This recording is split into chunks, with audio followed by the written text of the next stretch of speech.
Welcome to the Office of Early Childhood's webinar, Now I Lay Me Down to Sleep, a place to call home I want to keep.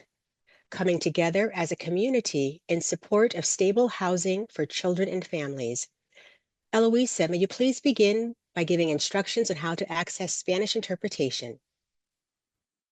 Thank you, Lorna. Para las personas que ya están aquí y quieren escuchar en español, ya pueden ir al botón que dice Interpretation y escoger Spanish o español para solamente escuchar en español. Si todavía escuchas otro idioma, puedes volver al botón y escoger Mute Original Audio para solamente escuchar en español. Thank you. And now passing it over to the Deputy Commissioner of the Office of Early Childhood, Deb Fliss. Good afternoon, everyone. It's a privilege to be with you today. As you know, the OEC focuses its work on young children aged birth to 5. But we can't do that work, and children cannot feel the positive impact of high-quality early experiences without engagement with families or having supportive family home situations. And this includes having stable housing conditions.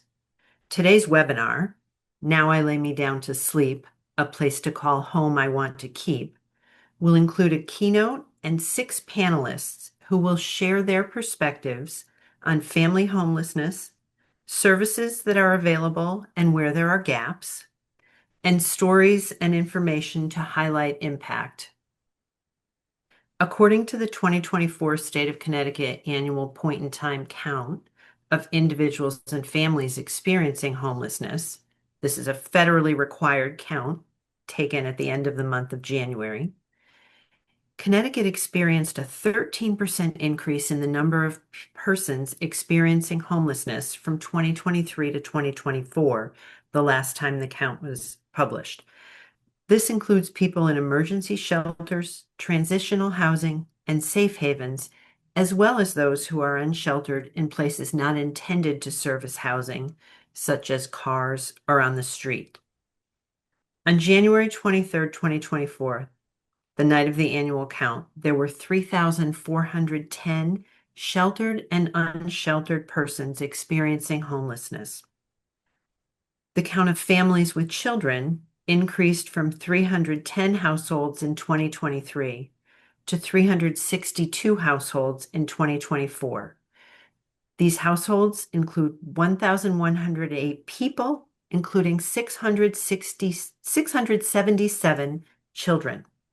This represents an increase of about 16%.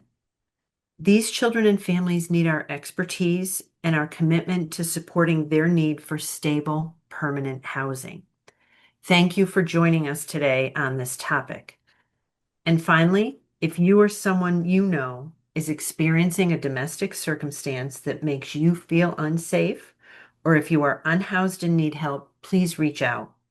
You'll be provided with contact information for all of the people you will hear from today. We are here for you. It's now my pleasure to introduce today's keynote speaker, Jessica Kubicki, Chief Initiative Officer at the Housing Collective in Bridgeport. The Housing Collective is a nonprofit organization in Connecticut whose mission is to provide access to safe and affordable housing and ensure housing stability for all. Jessica is a licensed clinical social worker who has been working with the homeless response system since 2013. She began her work at Housing Collective in 2016, where she led the development of a comprehensive, coordinated, organized, and holistic system of care for the homeless population. As Chief Initiative Officer, Jessica oversees the coordination, integration, and delivery of all program and related services and maximizes collaboration amongst the network throughout Western Connecticut. Jessica has been known to say in interviews, "I strive to eradicate homelessness in all its forms every day. I have always been passionate about helping people." Jessica, I'm so pleased to introduce you and to share you with this audience of like-minded and passionate early care and education professionals. Thank you so much, Deputy Commissioner. I appreciate all of the kind words. And I'm really excited to be with you all. Thanks for having me. And I think you gave a really nice segue into the conversation that I'm going to have with you all. So I'm going to share my screen and I'm a visual. So hopefully these give you more of a visual understanding of what we're seeing in the state of Connecticut. So again, my information, in case anybody has any follow-up questions, feel free to reach out to me. So, again, appreciate Deputy Commissioner mentioning the Housing Collective. Just a little bit more details around us. So, we serve as the backbone organization for the homeless response system for all of Western Connecticut. So, that includes Fairfield County and the Northwest, which is the Waterbury, Litchfield County area. We do have colleagues, our counterparts in other parts of the state, so not to worry. We do provide these services all across the state. We also have two other core initiatives that we focus on, one being around affordable housing, which is our Centers for Housing Opportunity, and the last one being the Housing Innovation Lab, which is very much around the qualitative and quantitative data that kind of helps us make data-driven decisions, sorry, in the work that we do day in and day out. And again, just to ensure that everybody has a safe, affordable, and accessible housing. So I wanted to start just by level setting around homelessness, because I will say I understand that when I refer to homelessness with regards to the homeless response system, it does look a little bit different than our education department, right? And what the McKinney-Vento definition is. So through these slides, I am primarily referring to the HUD definition of this. And those definitions are defined by the sorry, I'm going to talk a little slower. I apologize. From the U.S. Department of Housing and Urban Development. So they define it. There's four key definitions of homelessness. For the purposes of the homeless response system and being eligible for resources, we have two primary categories that that would define you as eligible. The first one is literal homelessness, and this is where you lack regular nighttime residence.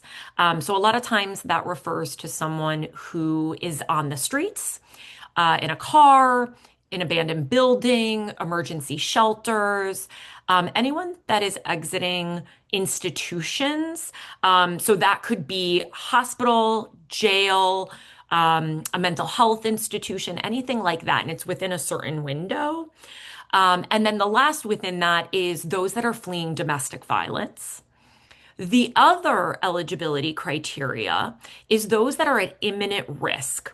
We define imminent risk as anyone who will lose their primary nighttime residence within 14 days.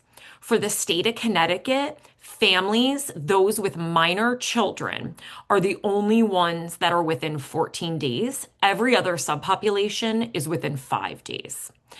And I'll kind of walk through a little bit more of why that is. But those, when I'm referring to this, this is the definition of homelessness that I'm speaking on. I understand McKinney-Vento and the doubled up, so multiple families, perhaps in one house, apartment, those types of things. Unfortunately, with regards to our resources, that is not considered homeless. So I feel like it would be remiss for me not to acknowledge that there are things happening at the federal level. I am only going to spend one slide on this because I understand that we probably could spend all day talking about this. But I thought it's important just to acknowledge where we are seeing some of the changes occurring that could impact our families in the future. The first one is around eligibility changes, primarily with immigration.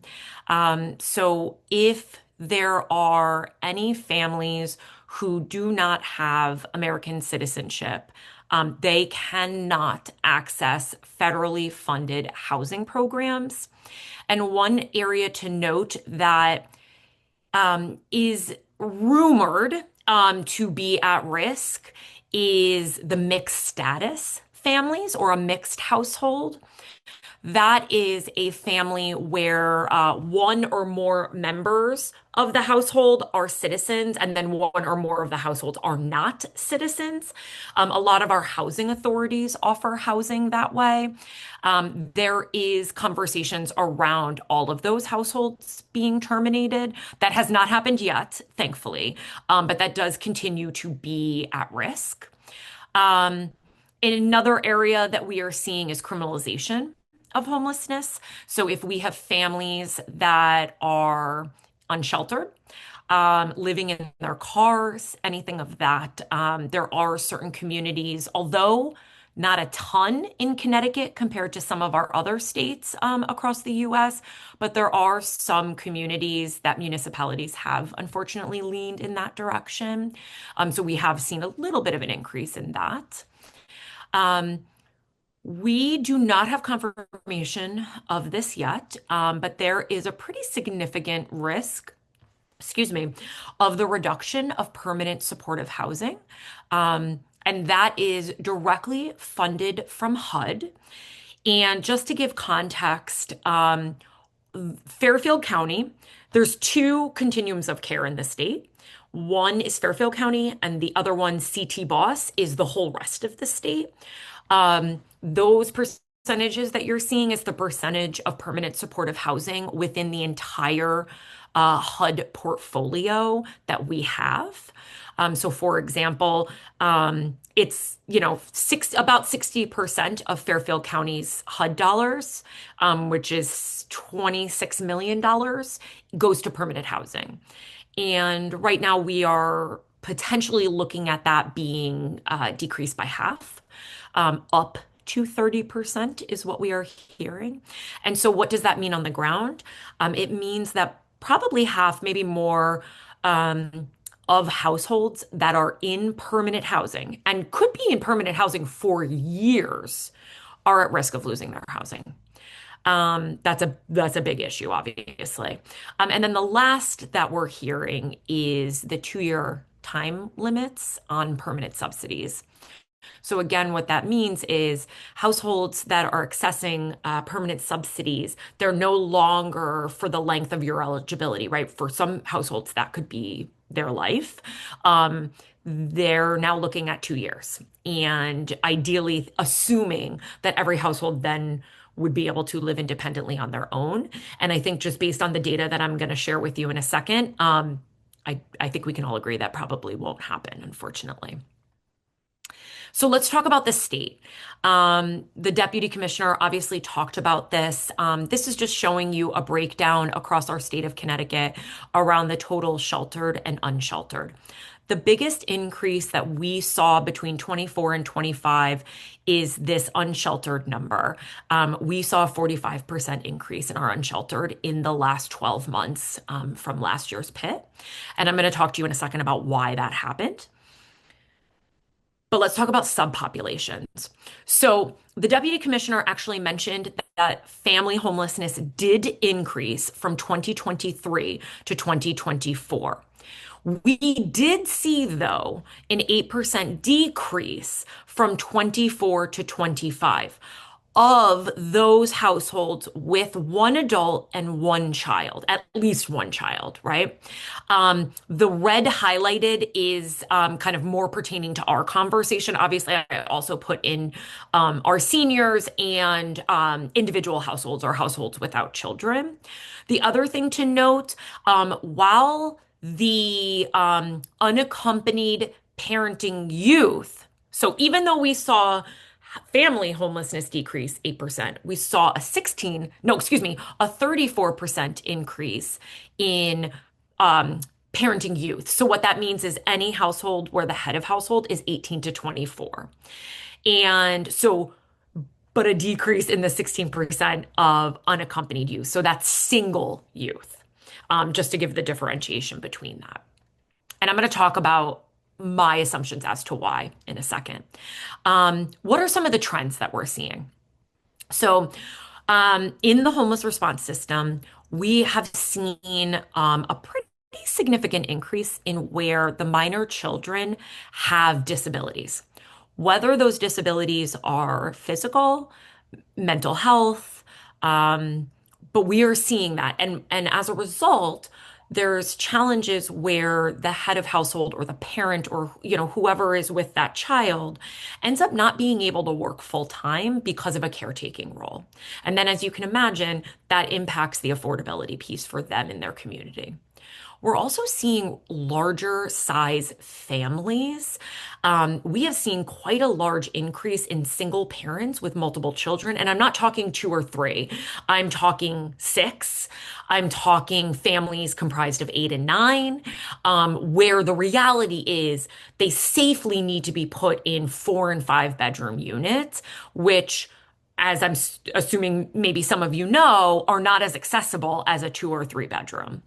The other thing that we're seeing is multi-generational families. So where either we see grandparents, parents, kids, because unfortunately the entire network is struggling financially and have entered into the homeless response system. Or we've also seen grandparents with their grandkids, right? And so whatever reason, the parents are not able to care for the kids. And so we've got that multi-generational in that way as well. And then obviously the massive gap between income and cost, and I will show you those details in a second. So I thought it would be helpful just to give you an idea of what an actual system flow looks like in our system. And how much time that would look like. And so I did Fairfield County primarily just thinking, number one, it's one of the communities that we serve. And also it is the most expensive community in the state. So I'm going to make an assumption that we probably have the highest length of time. Although I imagine every community has their own ideas of struggles, depending on shelter availability and other resources. So you have a family who's in housing crisis. They can either call 211, they can call our hub locations, which is where our like on the ground staff are located, or each of those hub locations have walk-in hours where you can meet with someone face to face. So we now have accessibility being based on what works best for the household, whether that is over the phone because they physically can't get there, or if they prefer to go in person and see somebody. On average, it's about 1 business day. And again, I'm talking about Fairfield County because in some communities, that's actually a little bit longer.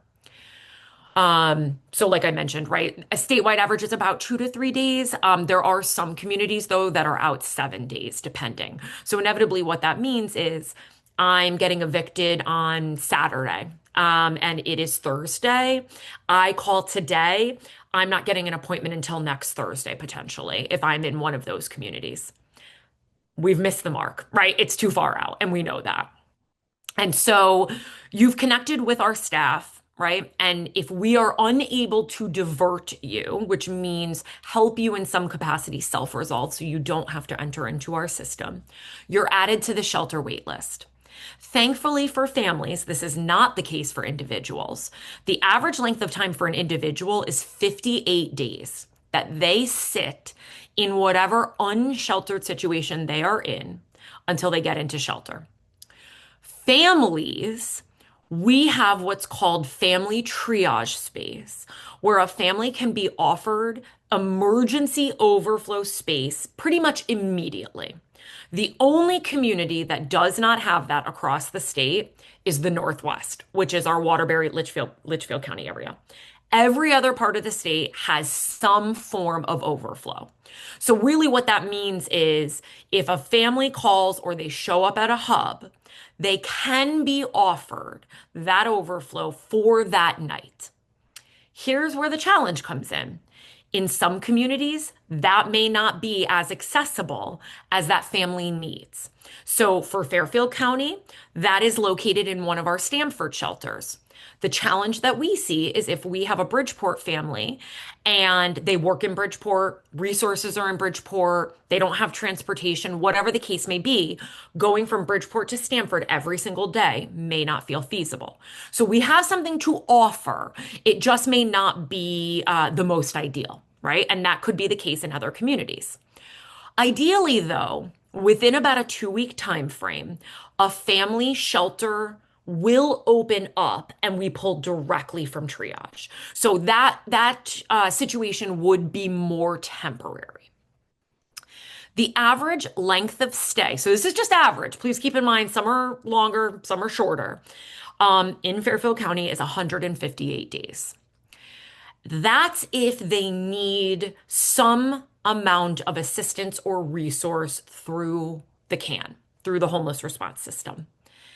I will say, and I will note, and this is more applicable to our individuals, only about 32% of those that are actually added to the shelter wait list even enter shelter because we do not have enough shelter beds for the inflow and they don't turn over enough for us to meet the need.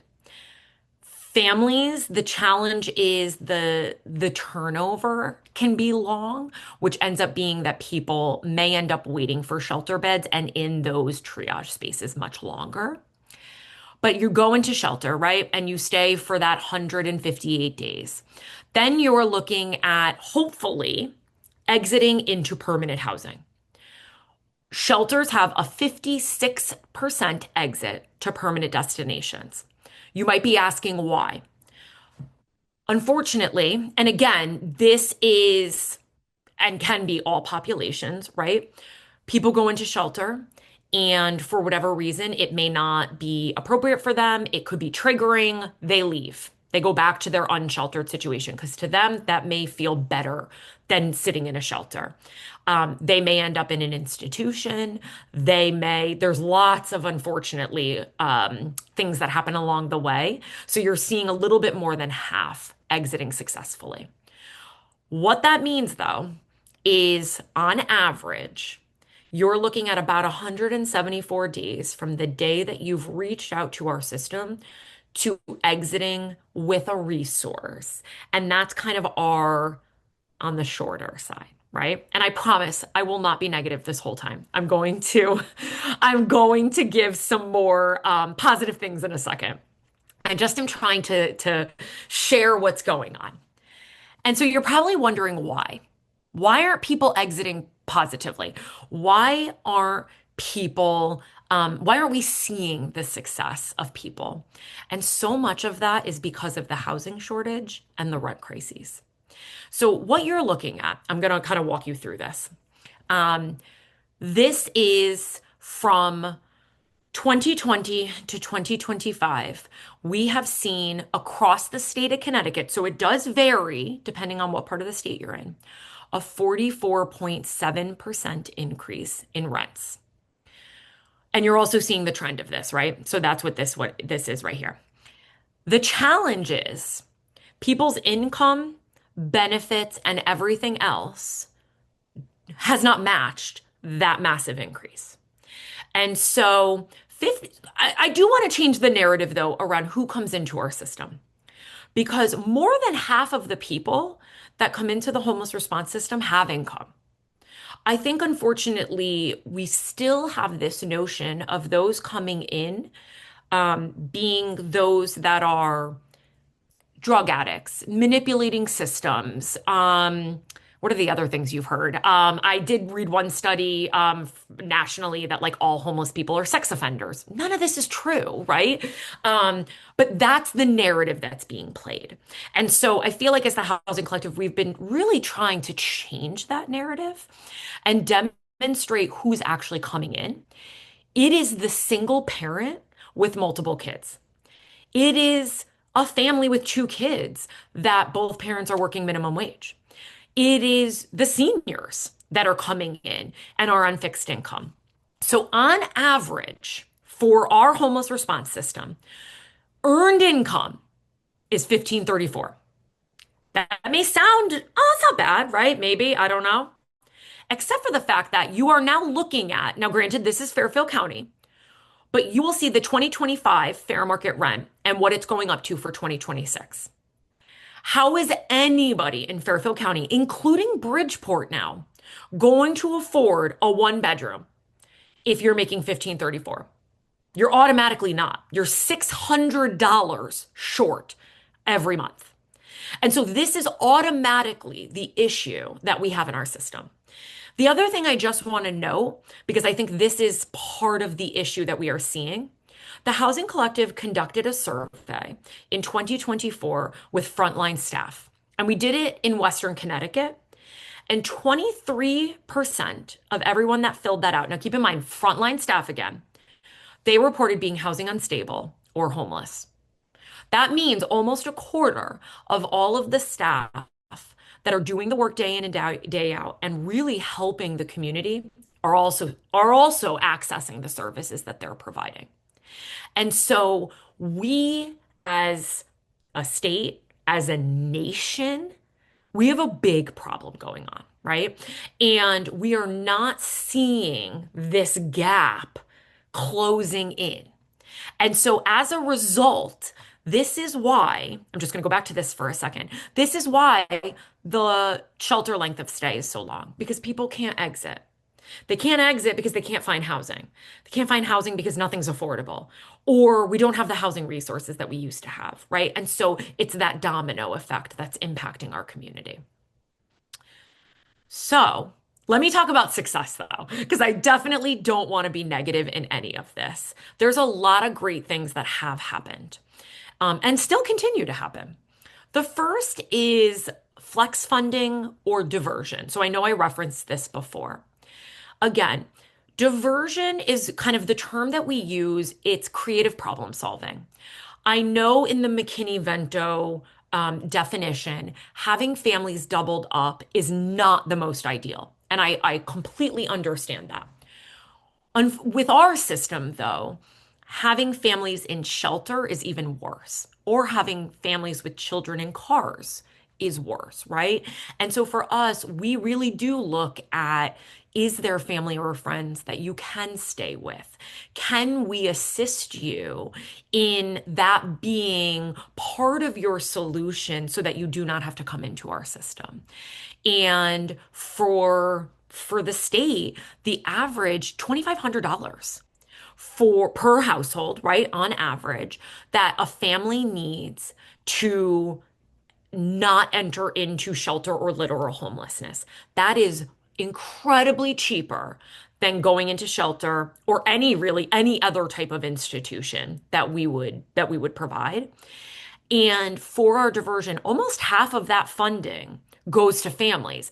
I just want to note though that like in our system, families only comprise less than 30%. So in just the factor of this, they utilize this more often than our individuals do. And so that has been a huge piece of impact that we have had. And it helps us allow us to serve more households also with that funding. The other thing that I mentioned, which has made a huge difference, is being able to offer triage space. Because if there genuinely is nowhere for a family to go, we cannot have them be on the streets. We cannot have them be unsheltered. That is not okay. And so, with the exception of the Northwest, which we are still working on figuring that piece out, every community has overflow. So, at least if a family is presenting themselves, we do not have to worry about them trying to figure out, where is my child going to lay their head at night for tonight? How can I make sure that they can still get a good night's sleep, that they can still have a warm place to be, they still can have a meal, because all of our triage space offers food, right? Like all of that. The other thing that I want to note is when interventions are targeted, there is a difference that is made. And so what I mean with that is the Commissioner of Housing has been amazing in her really clear emphasis on families. She has been very vocal from day one that she does not want families in shelter. She does not want children in shelter. She wants them housed.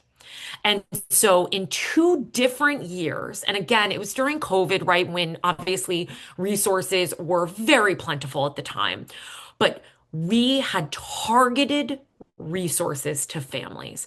Once in 2021, and another one in collaboration with our McKinney-Vento liaisons, where they actually identified the families in 2022.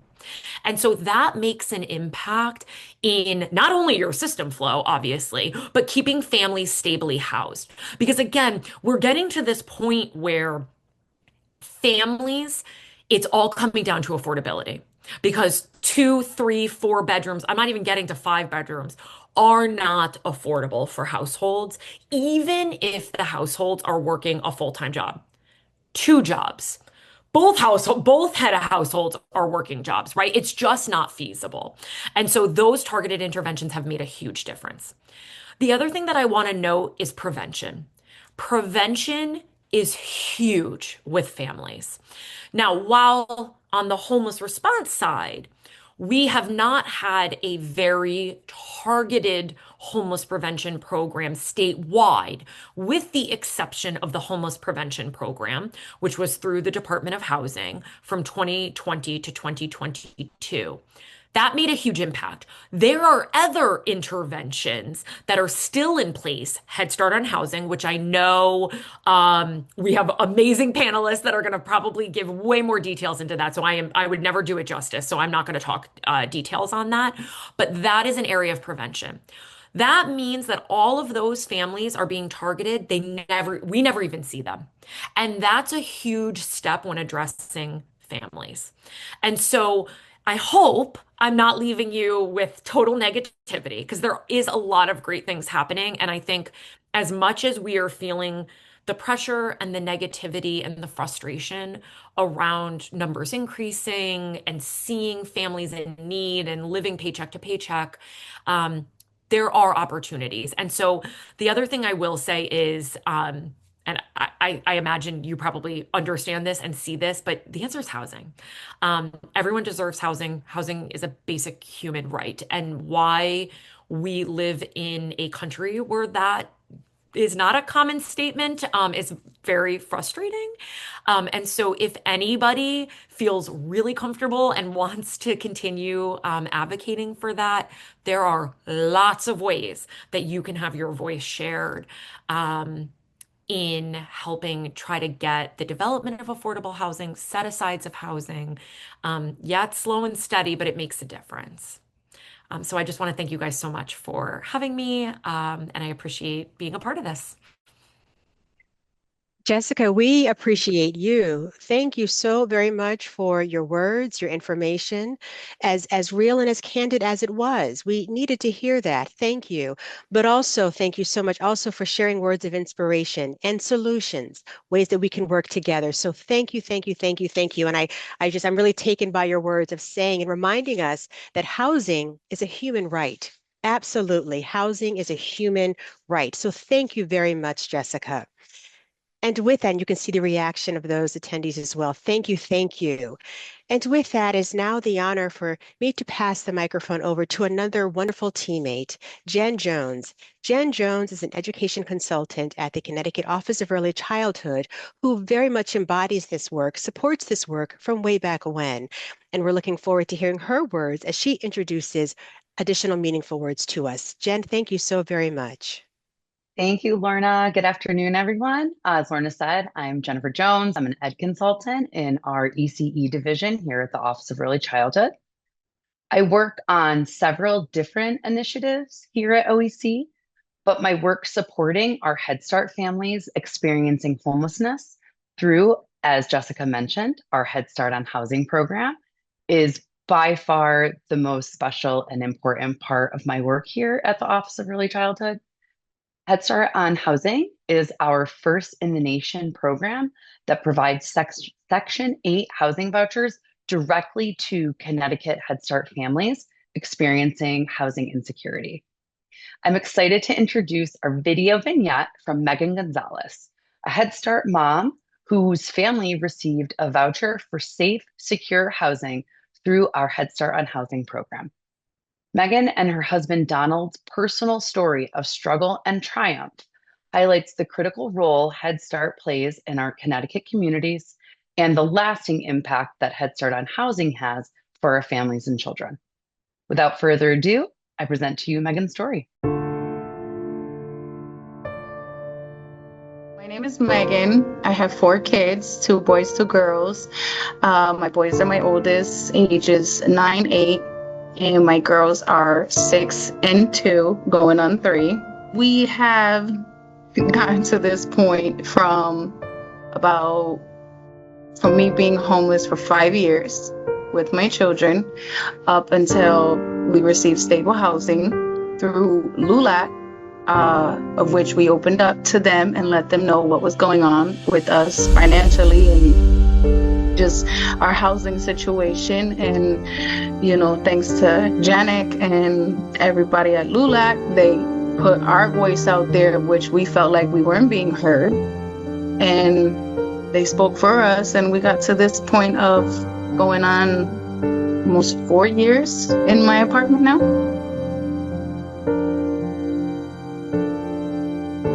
It was a relief. It really was to, you know, see the look on their faces when I was opening up to them, something that I don't do very often. I keep all of my stuff private to myself. When they actually listened, they didn't interrupt me while I was talking. They listened to everything I had to say. You could see the emotion on their face. You could see it change from just, oh, this is a normal person, to I'm concerned. Let's see what we can do. It was a blessing, to be honest with you, because I opened up to them. I let them know, hey, this isn't what I normally do, me and my husband both. And we let them know what was going on. And we assumed like, oh, you know, negativity. We just assumed that they're not going to help us. They're just going to make the situation worse. And it was the complete opposite. They got it. They got it. Next thing you know, I got a phone call from Janek while we were in the hotel, and he said, you got approved for housing. You got it. And I broke down crying. I just dropped to the floor and I started crying because I never thought it was going to happen. It was 5 years. It was literally 5 years. Like, listen, I'm just a person that we had our stable place for a while. My husband lost his job, and then next thing you know, the landlord was not lenient at all and was like, you got to go. Next thing you know, we had nowhere to go with 2 babies at the time. Nowhere to go. We went and stayed with family, and you can only stay with family but so long. Every day going to work, coming home. When I got pregnant, I worked my whole pregnancy, my whole 9 months, literally 2 days before my due date. And my job was finally like, listen, go out on maternity leave, please, before you have this baby here. And all I was thinking was like, okay, if I go out on maternity leave, you know, I'm not going to get paid. There was none of that back then, or at least that I didn't know about. So it was very hard to balance everything. It was not easy. I don't know what to do. I know I'm on a time frame. I got a deadline with the whole getting help to stay in this hotel. It was costing me a lot of money. It was costing about $750 a week in hotel stays. It was a lot. And then on top of that, we had to pay car insurance. We had to pay cell phones. We had to keep gasoline in our vehicle so we can move around anywhere we needed to at any moment. Had to buy food for the kids, so clothes, it was like diapers. Bankruptcy over and over and over. We never had a dollar because we were paying too much to stay where we were staying.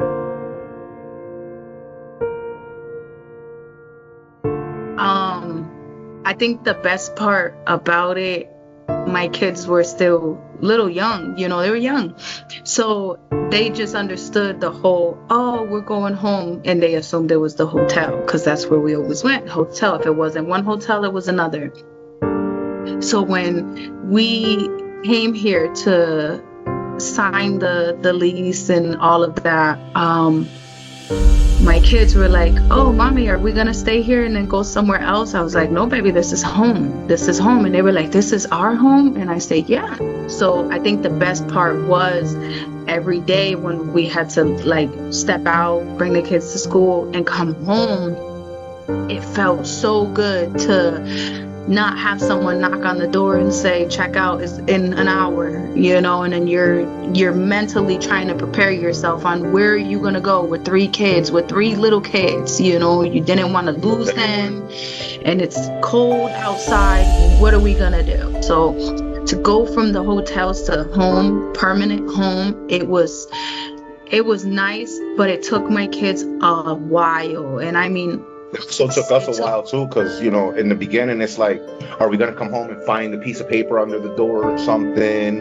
Or, you know, like it was too good to be true in the beginning. It really was. And then it's like, At any moment, we feel like we're going to lose the place. You know what I'm saying? Because there's no guarantee to us. Because it took a long time for us to get adjusted to knowing that these keys that were on our key ring were actual home keys. It was for a home.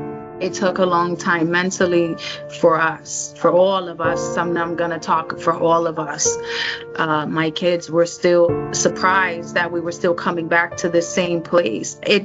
I honestly did not stop hearing from my kids,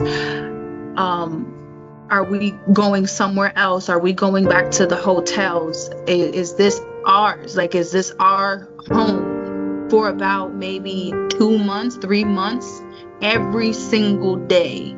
And then it got to the point where they didn't want to unpack their stuff because they got used to unpacking their stuff and then having to repack it back up at the end of the week or the 2 weeks. And then just put it in the car. So my kids refused to unpack their stuff and put their stuff away. They thought that they weren't going to have this for too much longer.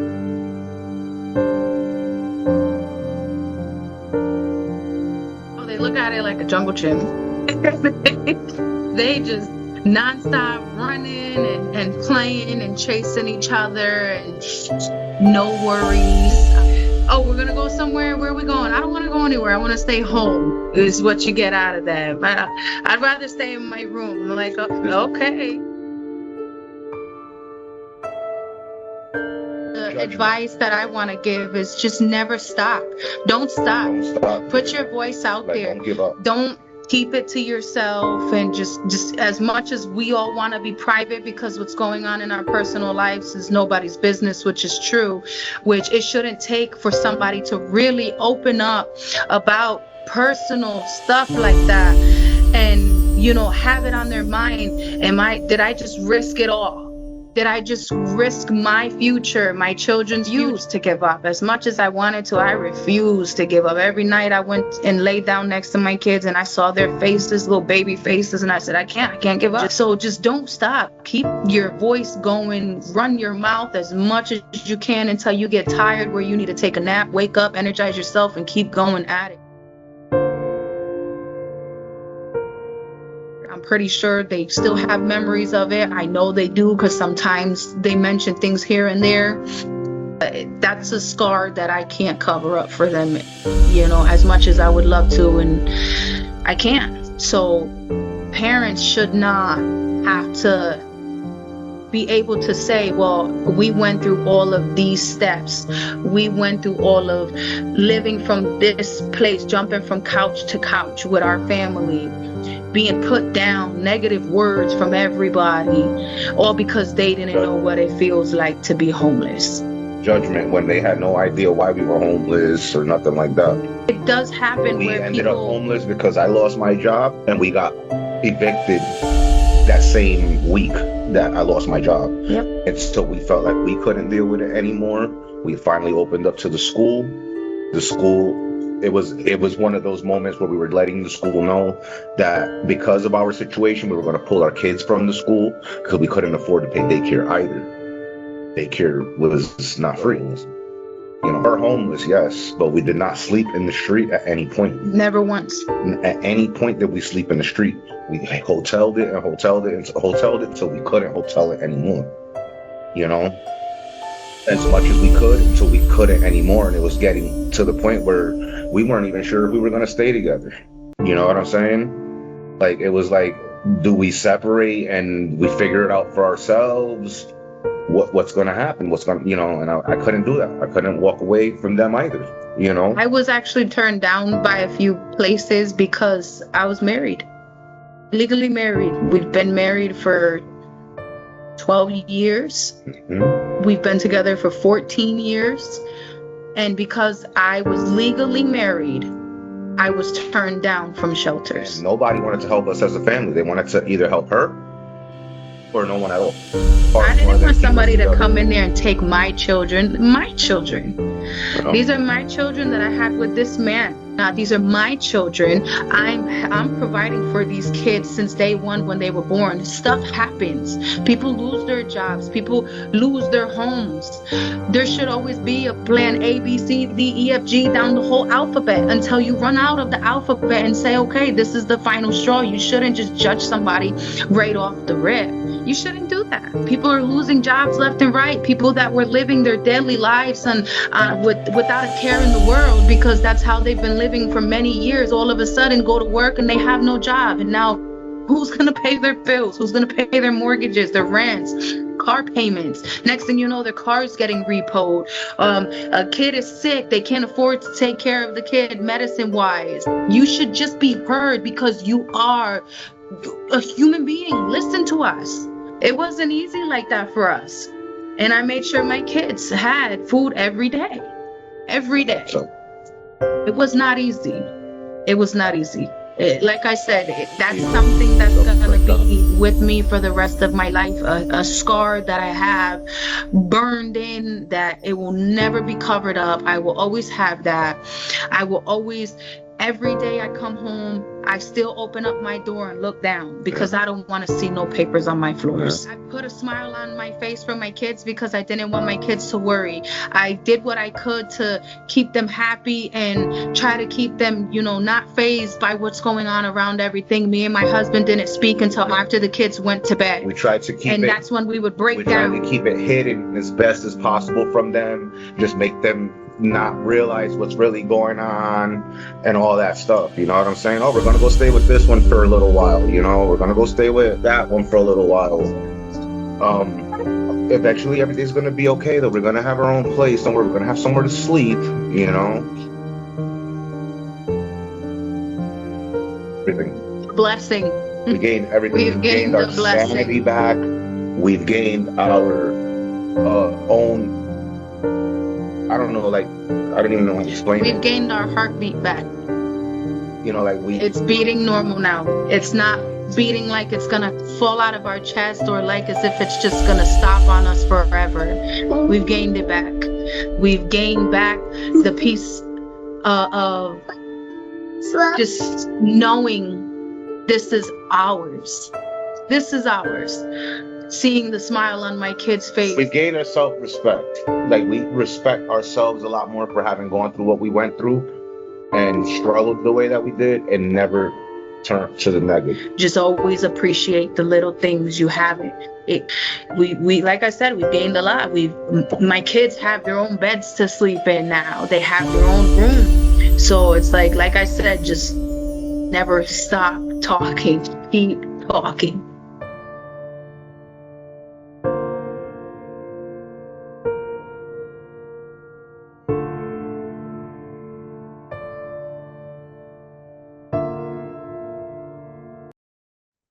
Wow.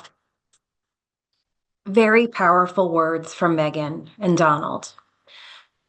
We're so grateful to them for sharing their experience with us, and we're equally grateful for where they are today and for how stable housing and supportive partners like Janik at LULAC Head Start have played such an important role in their journey. My name is Karen Pascale, and I serve as Connecticut's Head Start Collaboration Office Director. It's my pleasure to introduce our panel facilitator, Michelle Anderson. Michelle is the Director of Early Childhood and Family Programs and the McKinney-Vento Liaison with EdAdvance. EdAdvance is one of Connecticut's regional educational service centers, RESCs, that work to support school districts and communities. I have the privilege of working closely with Michelle to support early care and education providers, including Connecticut Head Start programs, on issues related to homelessness and housing instability. Please join me in welcoming Michelle.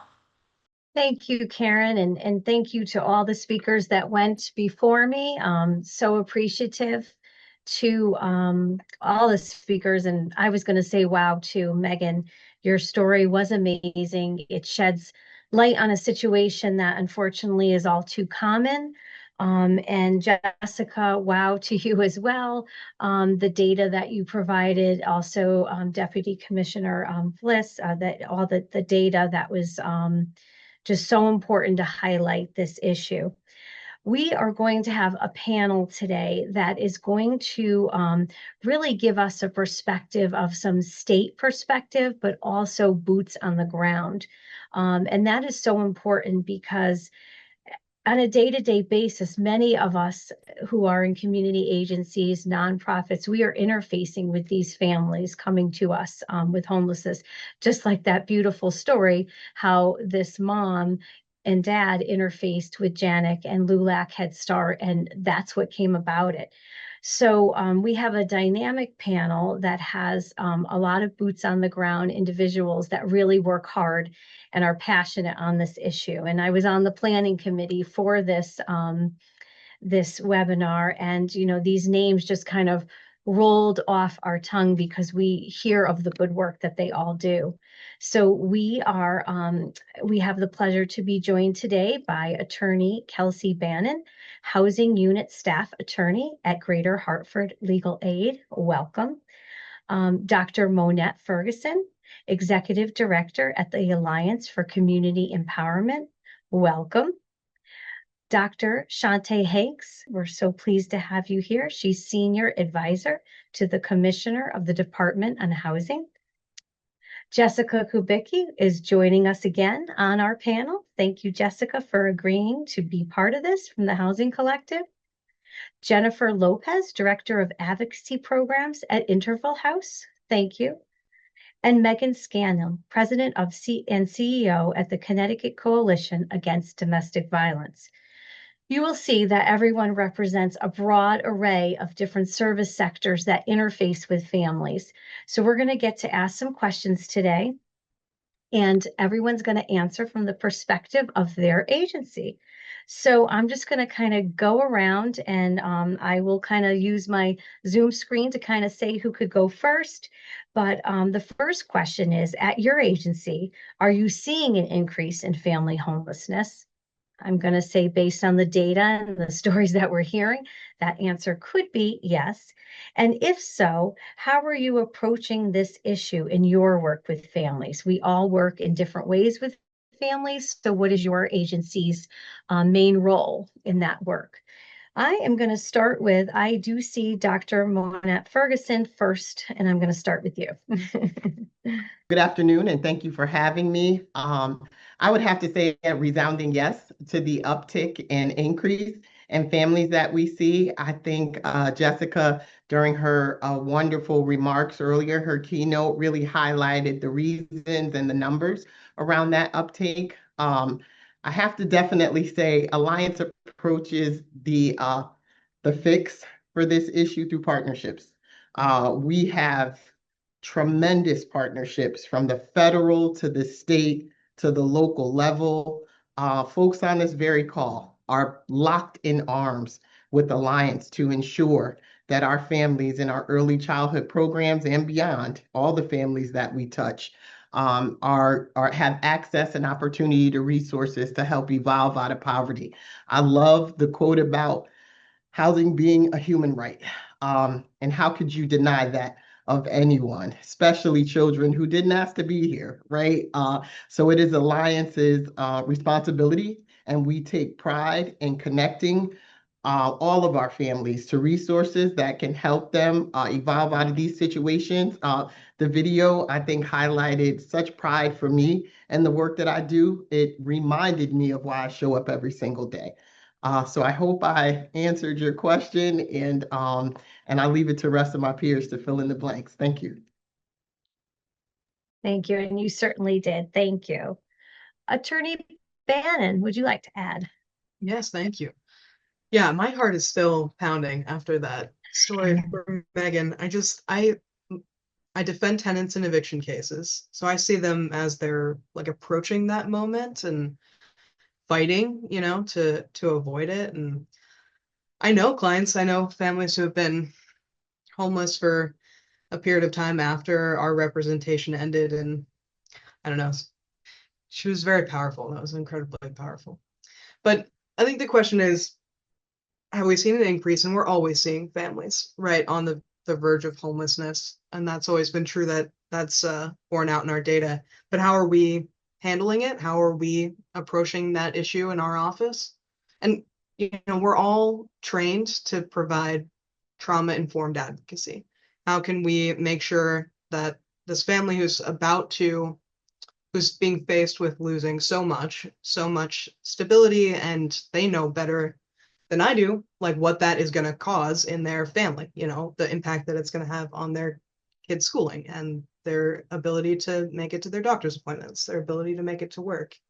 Like they're faced with that, and we need to give them the agency to navigate an eviction case, which is complicated and high stakes and difficult, but we put them first. So that's always our emphasis in our office. But like mechanically, like how do we actually accomplish like helping our families who are going through this process? And we're trying to intervene early and maximize the time that the family has to establish a backup plan or figure out how they're going to resolve the underlying issue, whatever that would be. I'll give you like a really quick anecdote, but then I'll make sure that we hear from our other panelists. But I had a client, and this stuck with me. This has been years now. I had a client who came to me. She had lost work because of a domestic violence issue. Because she lost work, she couldn't afford the childcare. She took the kids out of childcare. She couldn't go back to work because she couldn't put the kids back into childcare. And then, of course, she couldn't afford the childcare because she couldn't go back to work. That catch-22 that I'm sure all of our clients are familiar with. That she, on her own, was able to make it work for so long. And then once I got involved, we were able to work with the landlord, give her a little bit more time. Her kids were on the cusp of starting school, and she knew that was going to change everything. And it did. We got her the amount of time that she needed. Kids got back in school. She went back to work, and she was able to get herself out of that crisis. And like a lot of work that she did, but getting involved early and maximizing the time to try to establish the security blanket, that's what I'm trying to do.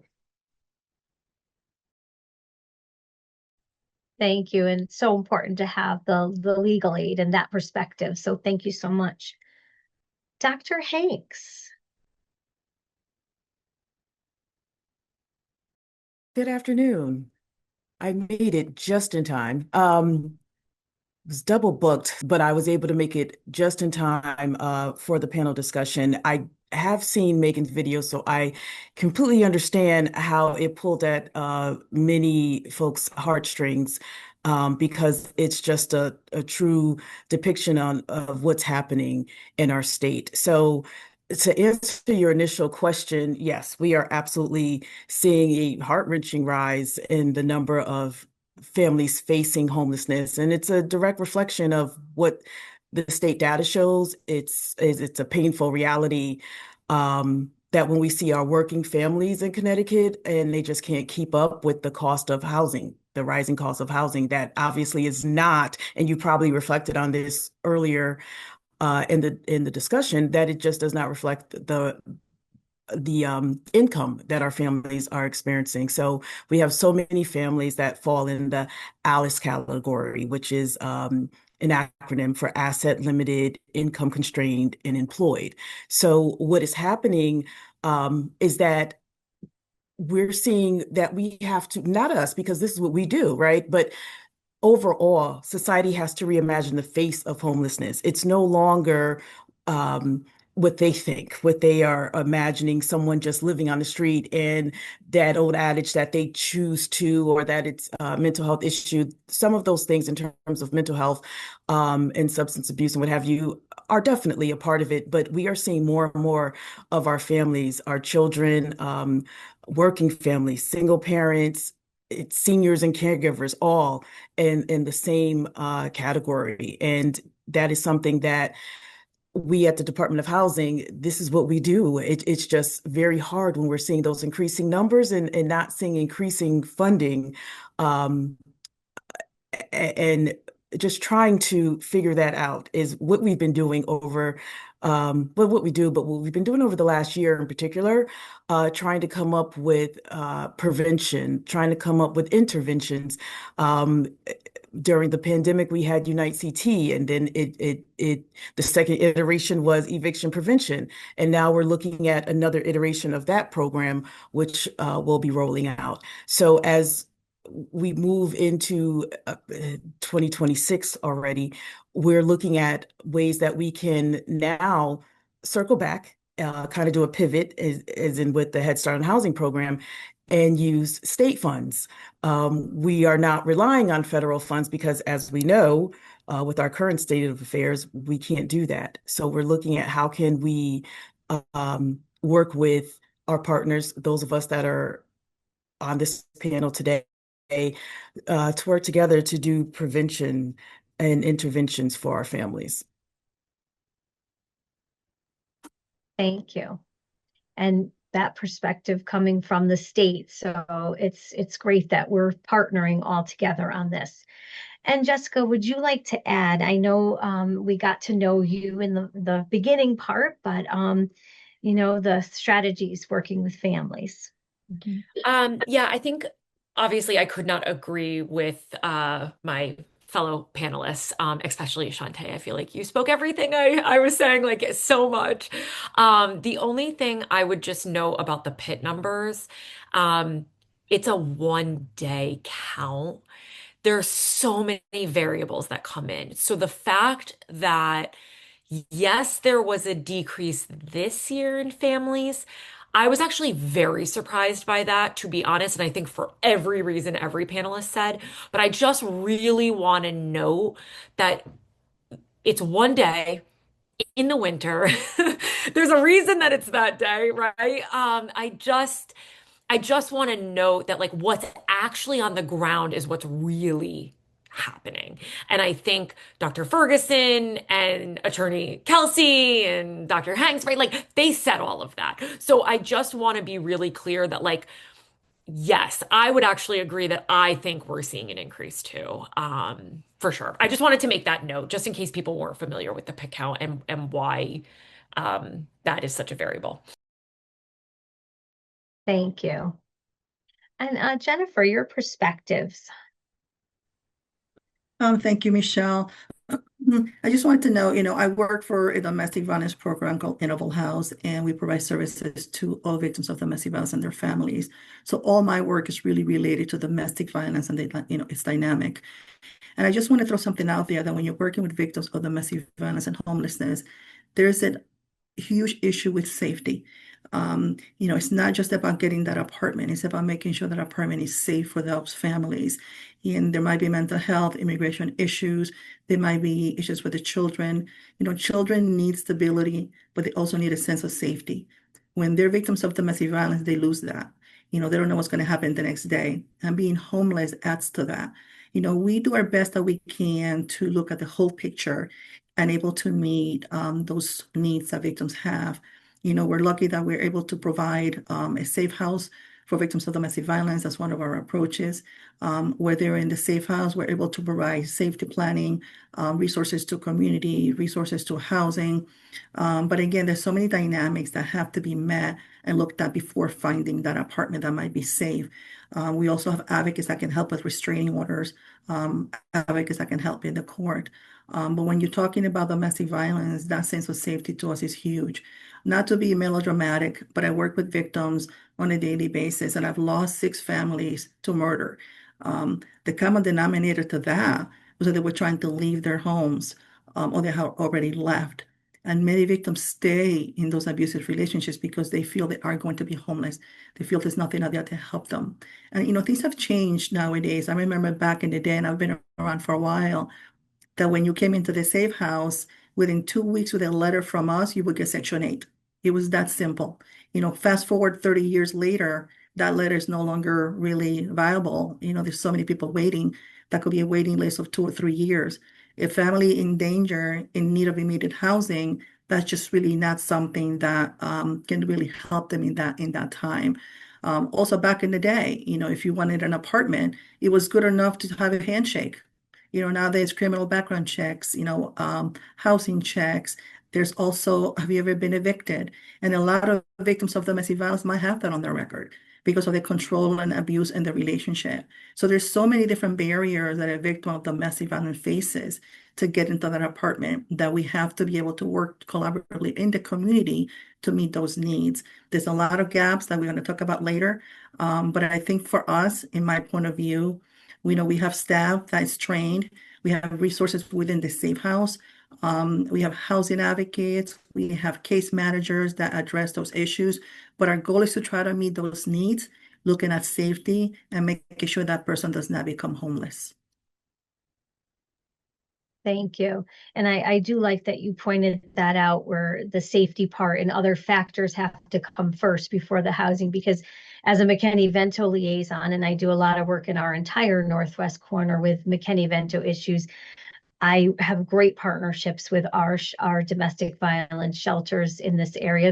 We're small, there's 2, but that is something that I really respect of the advocates and the families right in the beginning. I don't come in and swoop in on the McKinney-Vento.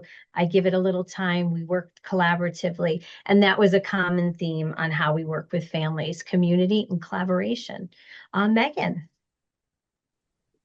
Hi, everybody. My name is Megan Scanlon. I'm with the Connecticut Coalition Against Domestic Violence. So work really closely with Jennifer and her team at Interval House, and then we have 17 other sites.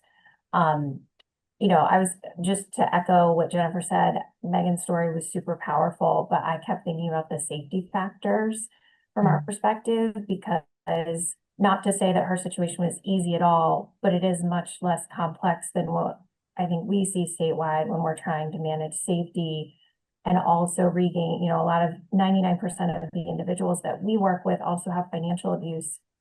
So having them become financially independent to even get to a place to be able to afford their own apartment is also part of that journey. So just to give folks a sense of we actually have our own shelter system. Jenny mentioned the Safe House. So we serve over 40,000 individuals, about 40,000 statewide. I'd say a good amount of those individuals are non-offending parent coming in with children. And just last year, our entire system, just the shelter piece of it, operated at 108% capacity. So yes, I think we do see that demand and that need. We do not have any more hoteling money because we don't have any more COVID or ARPA dollars. So, a lot of times we are safety planning and providing community resources and services without really being able to offer that immediate shelter piece. We are fortunate that some of our sites across the state are able to provide transitional living programs and permanent supportive housing for the folks that it makes sense for. And then we are very lucky to be able to have at all of our 18 sites rapid rehousing dollars that are all federal dollars at this point. And I mention that because that's really been critical for us to be able to move individuals through through all the different forms of the housing continuum and diversion. Connecticut, just to give folks a sense nationally, there's only $50 million of that money for the entire country. And Connecticut has done such a great job that we get 9 million of that to Connecticut, which is actually a pretty big deal. And that's all subject to change depending on what happens at the federal level. So that's been a real critical area that we've been able to allow folks to enter safe and affordable housing. We've been able to work with them on gaining income and employment up to 2 years over time, so that then they are in a place to be able to afford those rental costs on their own, because we've been able to work with them over that long period of time. And I know Jenny and her team have worked and been really successful with folks through that program as well. So, I mean, I guess all I would say is from the story that you heard, just add in the layers of trauma, safety issues, criminal, oftentimes criminal or civil court involvement or family court involvement to the mix. And, what we're seeing is in parallel with what the homeless system is seeing, but our dynamics can get very complex depending on the situation that we're dealing with. Thank you. And that's a great reminder on the trauma piece and all of that included, and that your organization is wonderful at the advocacy. It's probably why we do get a good share of funding from that 50 million. And it's so important to have your organization here. All right, we are going to shift gears a little bit and look at the gaps in services that you experience as providers around when working with families experiencing homelessness or at risk of homelessness. So just so Megan doesn't have to go last, I'm going to switch it up and I'm going to kick it right back to Megan to talk about the gaps. Yeah, I think the number one gap is we don't have enough housing. I think that's our biggest challenge. I mean, we have the rental dollars and we have the ability to help support individuals, like Jenny said, from safety planning to finding employment to accessing childcare. We have all of those resources, but there's not enough safe and affordable housing in the state. So that is our biggest challenge. And so we, as the coalition, have supported pretty much any affordable housing bill that has been up at the Capitol over the last several years to try to be supportive to our fellow housing advocates that have been up there. But I think that remains the biggest barrier. I think the rental costs and the lack of housing stock, especially in Fairfield County. We have run out of all of our rental dollars in Fairfield County. We have a waiting list. And so it's not for lack of need. It's just we really struggle to keep up with the rental market down there. Probably good, Jessica, you did use Fairfield County as an example because it is the extreme in Connecticut, and we are already a state that is very high. Jennifer, would you like to add? Yes, thank you. I totally agree with Megan, and I think one of the biggest gaps for us and challenges is sustainability. Even if we get somebody into an apartment, into affordable home around domestic violence, how do they keep that going? I mean, they might not be working. Imagine a domestic violence victim who's here undocumented, who cannot even access those resources. With a threat from the abuser, if you call the police or if you do anything, I'm going to have you deported. So there's so many issues that we have to address to be able to make sure that if they find an apartment, they can keep that apartment and also continue to be safe. I mentioned earlier, and I think everybody agrees on this, there's so many different dynamics. There's victims that we work with that can have a conversation with their landlord because of their mental health. That they get kicked out of the apartment because the kids are too loud or because there's violence in the home. So there's a lot of challenges that we have to address before, and there's gaps because even though a lot of community workers have really good intentions and they're doing great work, to be able to be able to address all those issues in one time with one family is a lot of work. And unfortunately, we love to have more staff, but that's a huge challenge for us and a huge gap. But I think sustainability for me, I think it's a huge gap in our community with service providers and what we can provide. As long as so to keep them going once they find their apartments and safe housing. Thank you. You all work so hard. I mean, we all do, but this is making me think we all really do work hard at this issue. Jessica, would you like to add on the gaps services? I'm sure you have data to back a lot of this up. Totally. And I know that people have heard so much from me already. So I think I just want to echo what Megan and Jennifer said. We are in a nation that perpetuates people in poverty. That is the biggest thing, right? We have housing that's unaffordable. If it is affordable, you can't sustain it. If you make too much, you lose your food stamps, right? But you need your food. It's just the whole perpetual thing. And so I'll defer to my other panelists on this one as well. Thanks. Dr. Hanks. To echo what other panelists have said, yes, the housing inventory challenge, we just simply don't have enough deeply affordable units in Connecticut. And we're hearing this from our colleagues throughout the country, but specifically here in Connecticut and even more specifically in Fairfield County. We know this. You might have a client that has a RAP voucher, in particular, Head Start on housing. If our family has a RAP voucher, the parent may have a challenge finding a unit, and then they have to continue, and the process just gets to be very frustrating. But yet they have that voucher. So it's kind of these ups and downs constantly, and it's causing that continued instability in the house with the children. And they're stuck oftentimes in shelters or doubled up in a temporary, unstable, and insecure housing situation, and it's impacting the children far too long, and it's simply waiting for an opportunity. And unfortunately, sometimes that doesn't materialize. It's very heartbreaking for a family to contact us and say they just cannot find housing. And what we've been doing is trying to figure out, okay, well, maybe we have to go to plan B. That's why with our intake form, one of the questions we ask is we realized this being a challenge that we ask for their first, second, and third preference, because with Head Start on housing, it's statewide. So unfortunately, if they're not able to find housing in their area, maybe they would be willing to move to somewhere else where they can find an affordable unit. That's the reality that we're living in.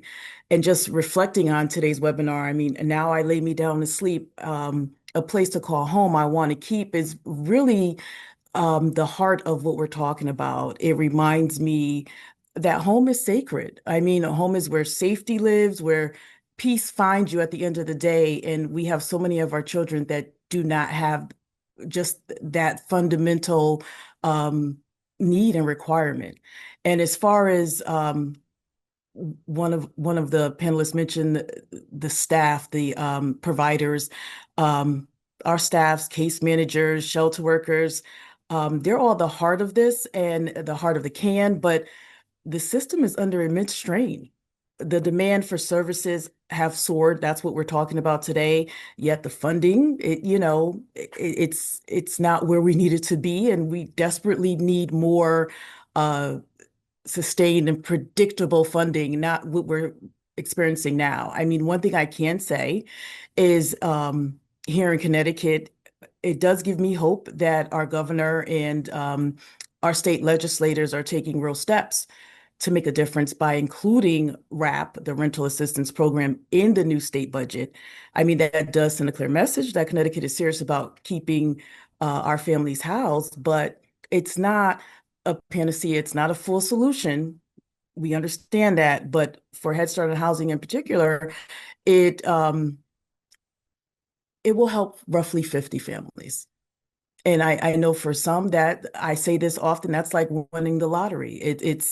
It definitely is life-changing, but the other problem is where I started is that we have a challenge with inventory. So that is something for us in particular, the Department of Housing specifically is working on developing more units. We have roughly 6,000 units that we're looking to develop within the next 2 years. Awesome. Thank you, Dr. Hanks. Attorney Bannon. Yeah, it's the same that everyone else has said. It's affordability. I'm in court one day and opposing counsel is talking my ear off. Kelsey, what are we gonna do? Why are there so many more non-payment of rent cases? And me and two mediators in unison yelled at him. It's unaffordability. That this is not complicated.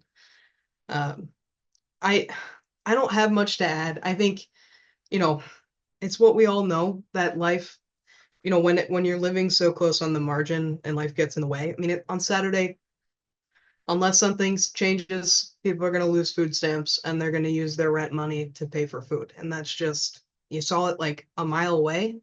That's what we're going to see on Monday. I don't know. There's no solution there. And that's for like market rate apartments. For people who have subsidized housing, there's barriers there too. the complicated procedures and keeping all of the keeping the housing authorities apprised of your changes in income. All those procedures are really complicated. They're complicated for me. When I try to help my clients through those processes, I'm not always like a help. Like sometimes I'm as lost as my clients are. So I think what I can say, like the hope that I have is that you do see better outcomes for clients going through the eviction process when they have an attorney. They just have better, fewer judgments, fewer eviction judgments, better outcomes generally. And so I think that's, closing that gap, having more attorneys available to represent people, I think we know the data shows makes a big difference. That's a great point. I could tell your heart is right there into this work, so thank you. Great. Wonderful. Dr. Ferguson. Yeah, I think I pinpointed 3 gaps, and 2 have already been brought to enormous light by my colleagues. One, inventory, of course. 2, finances and resources. And for us, 3 is landlord and developer education. They see homelessness or people who have experienced homelessness or at risk for homelessness in a certain way, in a certain light. There's a stereotype out there that frankly, we work very hard to debunk and erase. These are hardworking folks who fell upon hard times, right? We saw it in the video. So here at Alliance, we work with landlords and developers to help educate and re-educate them on what homelessness really looks like here in the state of Connecticut and how folks get to that juncture. And it's a temporary barrier with the right support and access to opportunities. So we continue to move forward with that and educate first for folks who think these situations are terminal and we know better through the video and through our own experience with our community members. But it takes a village. And so happy to hear and see that my neighbors here on this screen and folks that have taken their time to listen in for this time are all in the fight with us to help folks get through this time in their lives. Frankly, both from advocacy and also working with our state partners, we all feel the same way. We have the same goal. We're working towards the same end to get more safe, affordable housing for community members so they can live their best lives, right? And that's a huge, huge win, because when community and government align, we could get a lot of work done together. Wonderful and well said. And I don't even have to wrap up that question because that was so well done. We are almost at time. So the last question was, where does your agency shine? Where do you have the biggest impact on this very important issue? So I'm going to kind of just pick on you randomly and maybe in 1 or 2 words, kind of think of a word that could really just kind of a statement word that would say how your agency is making the best impact, the greatest impact to families experiencing homelessness. So I am going to just randomly pick Jennifer. I think we're shying and able to look at the whole picture, assess the situation, and get the person into a safer situation with their children by looking at all the basic needs and able to meet those needs. Great. Attorney Bannon. Yeah, we're the experts in the room. Most tenants don't have attorneys, so most landlords don't have anyone on the other side that keeps them accountable. So we do good work there. Jessica. I would say it's the backbone, trying to bring best practices from outside of either in our community or state, in trying to address the problem. Right. Megan. I would say trauma-informed advocacy and survivor-centered like policy making for us. Dr. Ferguson. I would definitely uplift our ability to create and sustain relationships across different levels of municipalities, state, and federal partners, in addition to our historical relationship with the community that creates trust and balance and advocacy. Thank you. And Dr. Hanks. Dr. Ferguson stole my thunder. That's exactly. So now I have to say it in a different way, but really it's echoing what she just said. So I'll say developing and sustainability, and I can use the double entendre for developing, right? So developing more affordable units, but also developing and sustaining the relationships. We came in 2019 with this administration, and one of our main focuses was building strong relationships with public and private partnerships, as well as with our sister agencies, not working in silos. And I think we've been showing that with programs like Head Start on housing. Not only, obviously, we're the first in the country to do it, but really what's important is that we're doing it for our state, for our families. And so working with the Department of Housing, the Office of Early Childhood, the Department of Education, we're able to, and the Department of Children and Families, we're able to leverage, our expertise, funding programs, and we're able to also start new initiatives. And luckily, we're doing that before this past year, but as we see, we're in let's say unprecedented times, and it's great that we have a state of leaders and partners such as yourselves that are not afraid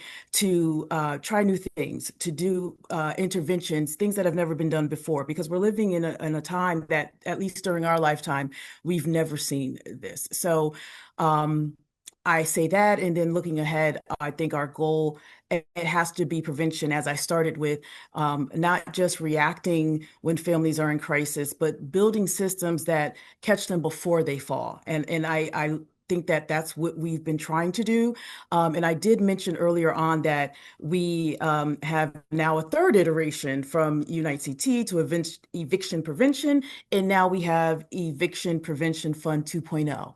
So it is another eviction prevention because, as we've all said here, there's just really not an inventory of affordable housing available. So when we have families that are already in units and they have challenges where there's a gap there, and maybe they just, hours were cut short, or they're looking for a new position or what have you. We know that families, there's a plethora of things that could have happened, and they just need us to help fill in that gap instead of them becoming a part of the system and needing to find a new unit and what have you. And that actually costs more, right? Because of security deposits and things. We're trying to provide that support by the Eviction Prevention Fund 2.0, very similar to what we did prior with funds from the Treasury. So these are things that I feel like we're doing. And then these type of conversations, this collective work, because it's going to take government, providers, our nonprofits, our communities locking arms together to help our families. And I think that's what makes us stronger here in Connecticut. Well said. And that I don't have to do any wrap up for this panel because I was going to tie it up with we're all working on this and we're in a great state. And as Dr. Ferguson said, it takes a village, the old saying, but it's so true. So thank you so much, all of you, for your time. We're going to end it with Lorna. Thank you. Thank you. Yes, I echo the thanks and appreciation to all of you. Michelle, thank you so much for facilitating a wonderful panel discussion, and certainly want to thank all of our panelists. Thank you, Attorney Kelsa Bannon, Dr. Monette Ferguson, Dr. Shante Hanks, Jessica Kubicki, Jennifer Lopez, and Megan Scanlon. Thank you so very much for the richness of your information and the authentic way in which it was delivered. I also certainly want to thank all of those that have played an instrumental role in this webinar. Certainly, Eloisa, thank you so much for opening up, giving instructions on how to access Spanish interpretation, and for managing all things Zoom. Thank you so much, Eloisa. Want to certainly thank our interpreters from NWI, Sasha and Amy. Thank you very much. And of course, to our Deputy Commissioner, Deb Fliss, thank you for your warm and welcoming welcome remarks, but also giving the reality of some of the data that we see here in Connecticut. And that certainly segued so well to our wonderful keynote speaker, Jessica. Thank you so very much again for sharing your information and with a lot of truth to it. We must certainly know the realities of the landscape here in Connecticut as it pertains to insecure housing, which we certainly are faced with. Thank you so very much, Jessica, for all that you have shared with us. Jennifer Jones, thank you very much for your wonderful introduction of Megan's story. Thank you for your involvement in helping to tell Megan's story. And I must certainly give a special thank you to Megan and Donald for sharing their story with all of us. I don't know anyone who is not moved by their story, moved by their passion, and moved by their determination to keep moving forward and to keep talking and to never give up. Let us always remember those words, to never give up. Also want to thank Karen Pascal, wonderful teammate in this work. Thank you so very much for your participation and for introducing our wonderful facilitator, Michelle Anderson. And again, to all of our panelists, thank you very, very much. And of course, must thank all of those behind the scenes that help in this effort. Once again, Eloisa, thank you for all of your support. Thank you, Team O'Donnell and UConn School of Social Work, Innovations Institute. Thank you collectively for helping to support the webinar and the recording of it, and also with the webinar survey. And that brings us to where we directly speak to all of you that are viewing this either live or a recording. First of all, thank you for sharing your time with us with respect to this webinar. This webinar is held in October. This month of October is recognized for many pieces. Domestic Violence Awareness Month is one of them. Insecure housing is something we are uplifting. But we know when it comes to those topics, they're not time limited just to 1 month. These are areas of concern, but areas to overcome year round. Thank you for sharing your time with us and bringing this important message to light. And with that, we very much want your feedback with this webinar. And you see on the screen before you a QR code to access our webinar survey that can be found in both English and Spanish. And links to these surveys are also in the chat, so you can access the survey links there as well. And you'll receive an email with them following this webinar. Thank you all so very much for all that you do, the support that you provide, especially to our youngest of young, because our children deserve to have stable housing. They deserve to feel safe and secure, and we can only have that to happen if we work together. Thank you so very much for all that you do, your time, be well, and we look forward to seeing you again.